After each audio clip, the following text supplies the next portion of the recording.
हम लगातार 20 वर्षों से उनके साथ हैं।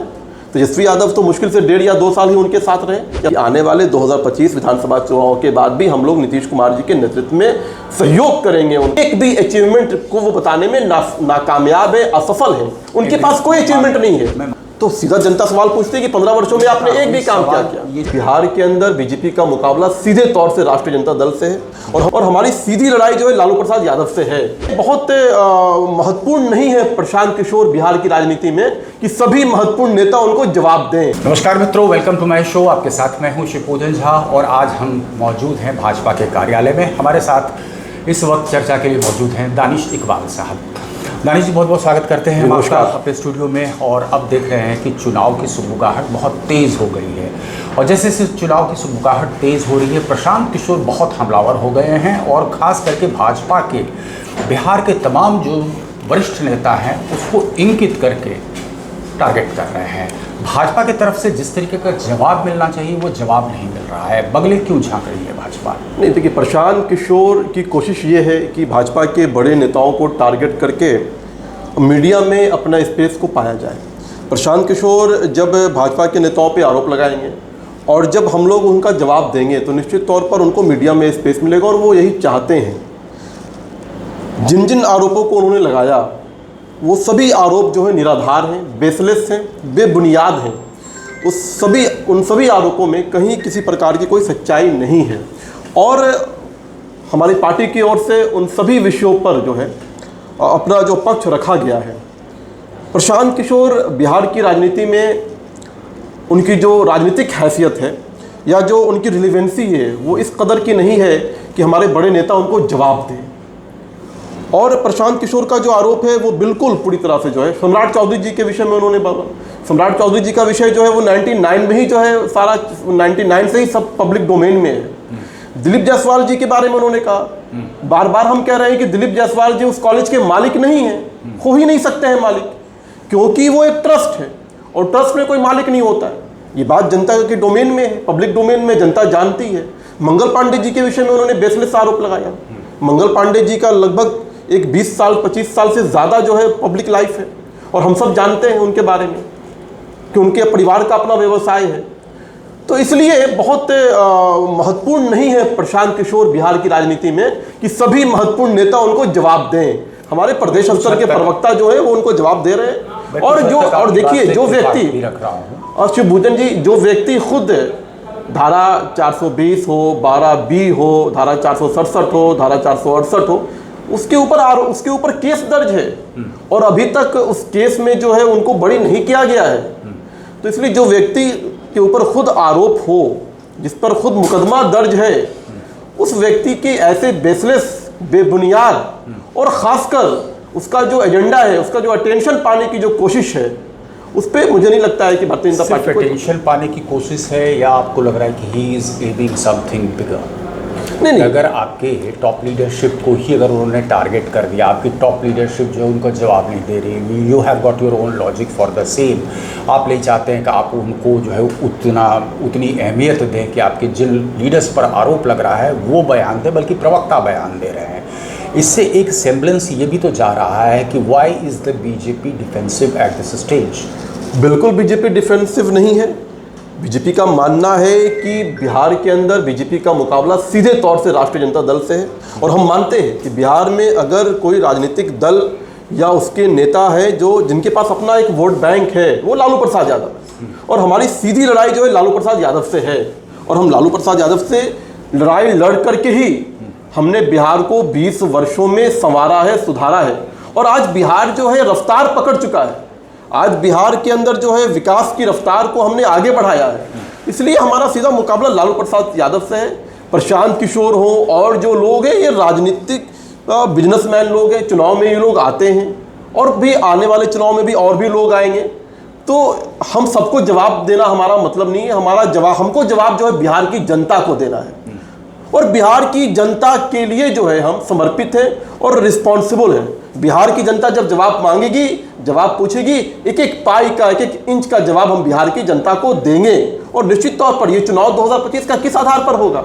विकास के आधार पर होगा, डेवलपमेंट के आधार पर होगा। और जब हम एक एक विधानसभा में जाएंगे, हमारे बड़े से बड़े नेता उस 20 वर्ष के रिपोर्ट कार्ड को लेकर के जाएंगे और सीधे जनता को जवाब देंगे। ये कौन है, इनको क्यों जवाब देंगे हम, इनकी क्या हैसियत। बात में एक चीज़ जो बहुत और करने लायक है वो ये है कि आप अपने चैलेंजर सिर्फ और सिर्फ आरजेडी को मानते हैं, निश्चित तौर पर कि एक वोट बैंक है जो मोरलेस इंटैक्ट उसके साथ रहा है, तो उनको काउंटर करने के लिए आपको हर वक्त नीतीश कुमार की ज़रूरत आन पड़ती है। नीतीश आप अपना कद इतना नहीं बढ़ा पाए हैं कि नीतीश आपके साथ रहें या ना रहें।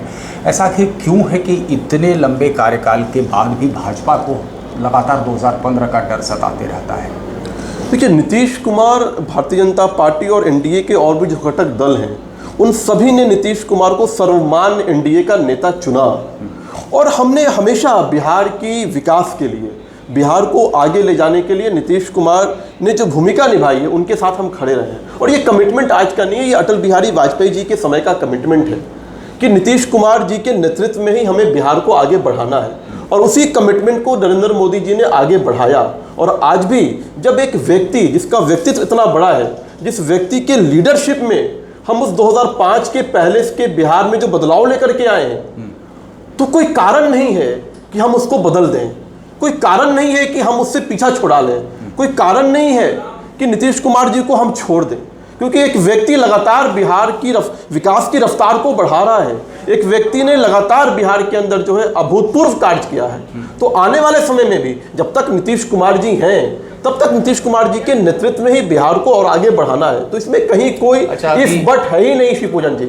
अभी हाल के दिनों में मैं किसी अखबार के एडिटोरियल को पढ़ रहा था और वहाँ पर बड़ा स्पष्ट तरीके से इस चीज़ का वर्णन था। अभी हाल के दिनों में जिस तरीके से घोषणाओं की झड़ी लगा दी है नीतीश कुमार ने, तो थोड़ा सा उनका कद बढ़ा है। आप इत्तेफाक रखते हैं, विपक्षी कहते हैं कि हम जो मुद्दा लेकर के आते हैं आप उस मुद्दे को चुरा लेते हैं एक तरीके से। वो माँ बहन योजना की बात कर रहे थे, आप 1100 रुपये देना शुरू कर दिया, ऑलरेडी जाना शुरू हो गया। आप 125 यूनिट बिजली फ्री कर देते हैं। तो ताबड़तोड़ ये जितने भी पॉपुलिस्ट मेजर्स हैं सिर्फ इसलिए है क्योंकि कहीं ना कहीं मन में थोड़ी सी घबराहट है जब विपक्ष ऐसे मुद्दे उठा रहा है जो पॉपुलिस्ट हैं, शायद वोट खिसक सकता है। विपक्ष जो है, जब वो विपक्ष में रहता है तो वो चांद भी तोड़कर ला करके देने का वादा कर देता है, लेकिन रियलिटी में जो सरकार में है वादा उनको निभाना होता है। और नीतीश कुमार जी ने लगातार 2005 के बाद से हर उन वादों को, जो हमारे बिहार के जो सामाजिक समीकरण है, जो हमारा अति पिछड़ा समाज है, उसको अगर आज मुख्य धारा में लाने के लिए अनेकों योजनाएं जो हैं आज नहीं की गई, वो 2005 से लागू हैं। आज हमारे बिहार के अंदर अगर बेटियां पढ़ाई कर रही हैं, अगर बेटियों को 10th पास करने पे, 12th पास करने पे, ग्रेजुएट होने पे अगर नीतीश कुमार जी की सरकार जो है उनको जो सहयोग कर रही है वो आज से नहीं कर रही, वो 2005 के बाद से कर रही है। अगर उनको साइकिल दिया जा रहा है, उनको पोशाक दिए जा रहे हैं, ताकि उनकी जो पढ़ाई के प्रति जो रुचि है, जो बाधाएं थी आर्थिक तौर पर, उसको खत्म करने का काम नीतीश कुमार जी ने किया है। इसलिए आज जो है हमारी बिहार की बेटियां पढ़ रही हैं। तो ये आज का विषय नहीं है, बताना उनको तब चाहिए जब उनकी सरकार थी, उनके दल की सरकार थी, और खासकर दल के साथ साथ उनके माता पिता मुख्यमंत्री थे। तो उस समय कौन सा ऐसा अचीवमेंट है उस समय का, तेजस्वी यादव को आज बताना चाहिए था। आज हम बताते हैं कि आज हम अटल जी की सरकार में हमने ये काम किया, मोदी जी की सरकार में 2014 से हम ये काम कर रहे हैं, जहां भी हमारी सरकार हम ये काम कर रहे हैं। तो चुनाव जो है अचीवमेंट और डेवलपमेंट के साथ होता है। ये नहीं होता है कि हम ये वादा कर रहे हैं और आपने क्या किया। आपको ऑलरेडी इस बिहार की जनता ने 15 साल मौका दिया था तेजस्वी यादव को, तो तेजस्वी यादव को ये बताना चाहिए। और मैं बहुत ही जिम्मेदारी और चुनौती के साथ बोलता हूं कि पूरा विपक्ष, पूरा आरजेडी, क्योंकि कांग्रेस भी उनके साथ में थे, एक भी अचीवमेंट को वो बताने में नाकामयाब है, असफल है। उनके पास कोई अचीवमेंट नहीं है, कोई अचीवमेंट नहीं है। अगर तेजस्वी यादव कहते हैं कि मैं ये कर दूंगा, मैं ये कर दूंगा, मैं ये कर दूंगा, तो सीधा जनता सवाल पूछती है कि 15 वर्षों में आपने एक भी काम क्या किया। ये सवाल क्यों इतना रिलेवेंट हो जाता है कि देखिए, जब नीतीश कुमार ने एक तरीके से इतिहास गढ़ा, ऐतिहासिक गांधी मैदान से 2 लाख से ज़्यादा नियुक्ति पत्र देना अपने आप में काबिल तारीफ़ है, और नीतीश कुमार के बगल में खड़े थे तेजस्वी यादव, तो क्रेडिट का कुछ हिस्सा वो भी लेंगे ही लेंगे। हालांकि राजद तो पुरजोर कोशिश कर रही है कि ये जो रोज़गार सृजन होना शुरू हुआ बिहार में, खास करके सरकारी नौकरियाँ, इसके पीछे राजद की अहम भूमिका है। वजह वो अपने पुराने बयान को याद दिलाते हैं, जहां पर वो कहते हैं कि हमारी सरकार बनेगी और with the first stroke of pen हम 10 लाख नौकरी देंगे। उसके बाद याद होगा आपको नीतीश कुमार की एक प्रतिक्रिया आई थी, जहां कहाँ से पैसा लाएंगे, बाबूजी के घर से। तो ये जो चीज़ें हैं ये तो कहीं ना कहीं आपको नहीं लग रहा है कि एक स्टिग्मा की तरह चिपका रहेगा, और जब भी रोज़गार सृजन की आप जो अपने आप को क्रेडिट लेने की कोशिश करेंगे वहाँ पर तेजस्वी यादव का भी चेहरा आएगा। और ये आम जनमानस में तो ये धारणा है कि तेजस्वी के प्रेशर में 10 लाख नहीं, फिर नीतीश कुमार करने लगे 10 लाख नहीं 20 लाख रोजगार देंगे। श्री पूजन जी देखिए, उन लोगों को पूरी लोकतांत्रिक प्रक्रिया की समझ नहीं है, उन लोगों को जो प्रशासनिक व्यवस्था है उसकी समझ नहीं है। इस बिहार के अंदर अगर कोई भी अचीवमेंट हुआ है तो वो पूरा का पूरा क्रेडिट सिर्फ और सिर्फ नीतीश कुमार को जाता है, क्योंकि वो मुख्यमंत्री हैं। हम लगातार 20 वर्षों से उनके साथ हैं। तेजस्वी यादव तो मुश्किल से 1.5 या 2 साल ही उनके साथ रहे, या 3 साल रहे हो टोटल ओवरऑल। हम लगभग 17-18 साल नीतीश कुमार जी के साथ रहे। आपने कभी सुना भारतीय जनता पार्टी के किसी नेता से कि नीतीश कुमार के अलावा किसी को क्रेडिट देने की बात हुई? जो मुख्यमंत्री होता है वही सर्वे सर्वा होता है, डिसीजन वही लेता है। हम तो सहयोगी हैं। मेरे नेता सम्राट चौधरी डेली बोलते हैं कि हम तो नीतीश कुमार के सहयोगी हैं, हम उनको सहयोग कर रहे हैं, और नीतीश कुमार के नेतृत्व में ही भारतीय जनता पार्टी के सहयोग से हम बिहार को आगे ले जा रहे हैं। तो इसलिए तेजस्वी यादव का ये कहना कि उसका क्रेडिट तेजस्वी यादव को जाए, ये सरासर जो है, जो नीतीश कुमार की जो मुख्यमंत्री का एज ए मुख्यमंत्री जो उनका दायित्व है उस पर कहीं ना कहीं जो है प्रश्न चिन्ह खड़ा करना है तेजस्वी यादव का। क्योंकि सर्वे सर्वा मुख्यमंत्री होता है कैबिनेट का, कोई भी डिसीजन मुख्यमंत्री लेता है। अगर तेजस्वी यादव अपने विभाग में कोई अचीवमेंट किए होते तो वो अचीवमेंट तेजस्वी यादव के माथे पर बांधा जाता उसका सेहरा। लेकिन तेजस्वी यादव के पास हेल्थ मिनिस्ट्री थी, तेजस्वी यादव के पास PWD मिनिस्ट्री थी, और भी अनगिनत मिनिस्ट्री तेजस्वी यादव के पास थे। लेकिन उन मिनिस्ट्री में, उन विभाग में एक भी जो है रोजगार सृजित का काम नहीं हुआ, एक भी वैकेंसीज नहीं दी गई।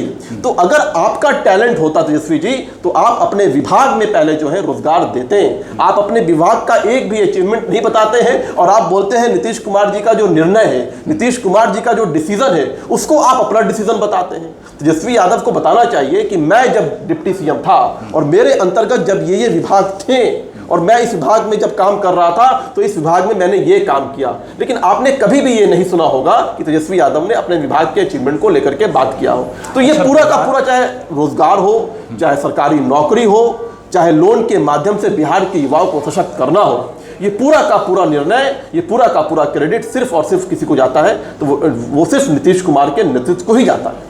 बुरी प्रशंसा कर रहे हैं आप नीतीश कुमार की। मान लिया जाए नीतीश कुमार वही होंगे मुख्यमंत्री। पूजन जी, नीतीश कुमार की प्रशंसा, सवाल किया, स्पष्ट जवाब दें कि 25 में वही होंगे मुख्यमंत्री। यकीनन नीतीश कुमार जी लगातार लंबे समय से बिहार का नेतृत्व कर रहे हैं, और इस बात को NDA के सभी घटक दलों ने स्पष्ट कर दिया है कि आने वाले 2025 विधानसभा चुनाव के बाद भी हम लोग नीतीश कुमार जी के नेतृत्व में सहयोग करेंगे उनका, और उनके नेतृत्व में ही बिहार जो रफ्तार बिहार ने पकड़ा है उस रफ्तार को और आगे बढ़ाएंगे। एक सवाल और अभी चर्चा का विषय बना हुआ है बिहार की राजनीति में कि तेजस्वी यादव के एपिक नंबर को लेकर के भाजपा हल्ला बोलती है, लेकिन वही अपने उप मुख्यमंत्री के एपिक नंबर पर चुप्पी साधती है। नहीं, बिल्कुल चुप्पी नहीं है, और दोनों में फ़र्क है।